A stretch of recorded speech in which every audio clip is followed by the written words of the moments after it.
this house right here, we couldn't move it anywhere. It was too precarious to lift it in place. So just to hold the house steady, it's leaning pretty bad right now, but we're really hoping if it can just make it for another month or so, then we'll get some beach nourishment and we can go out there and re-level it and fix it.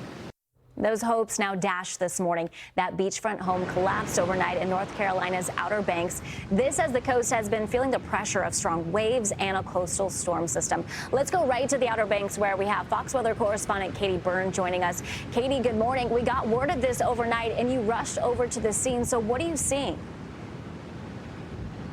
Well, you can see there's a lot of debris here from that house that collapsed. That's right in front of me. I want to show you what it looks like here.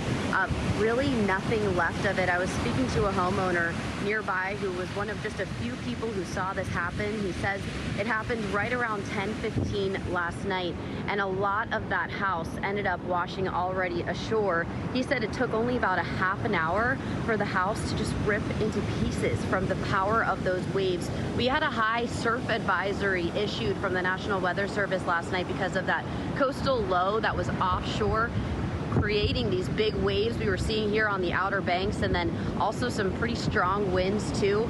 You could tell that the tides actually came out really far when you look at some of the debris here too. It's pushed really far out inland compared to some of the past scenes that I've responded to here to cover, unfortunately, similar stories. This is now the 21st house to collapse on the Outer Banks since September of 2025. So just in the last 9 months, we've seen this play out here across the region. Buxton hit hardest. 20 of those homes have fallen right here in this community. So a lot of homeowners here where these houses that are oceanfront are mostly rental properties for folks, but some of them are coming back here. They can't stay in their houses right now because they're deemed unsafe, the ones closest to the water. So they're renting nearby houses while they either shore up those homes that are closer to the water or hire contractors to actually pick up these houses and move them further away from the water to try to keep them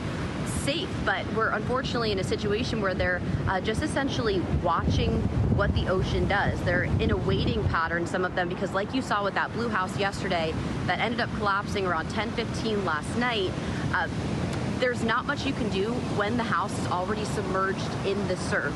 And that's why we heard from Barry Crump. He has a construction company here. He's moved at least 5 houses this winter. He was able to put some extra pilings onto that house that ended up collapsing to try to keep it and have it hold on a little bit longer. But just the fact that it was submerged in the water, they couldn't get in there and actually pick that house up and move it or demolish it before the ocean had the chance to. So these are some of the situations that these homeowners are facing.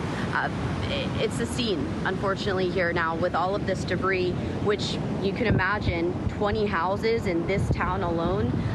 They already cleaned up so much debris over the last 9 months, and now they're back in this situation. That homeowner who telling me a little bit more about what he saw last night was saying he heard the sound of the cracking and the snapping, rushed outside, and within about 5 minutes the house had came down off of the pilings, ended up in the water, and he said it took only about a half an hour for that house to actually just turn into what looks like a pile of sticks when you look at this debris. That's how strong the water was last night. So just a sad scene, I think, for folks here who are concerned about now this next row of homes, because believe it or not, there used to be houses right next door to that house. That was an entire street.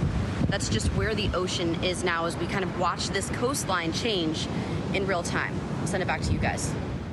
Yeah, it's just incredible that it all happened so quickly, and I imagine that that homeowner just felt so helpless watching it all unfold.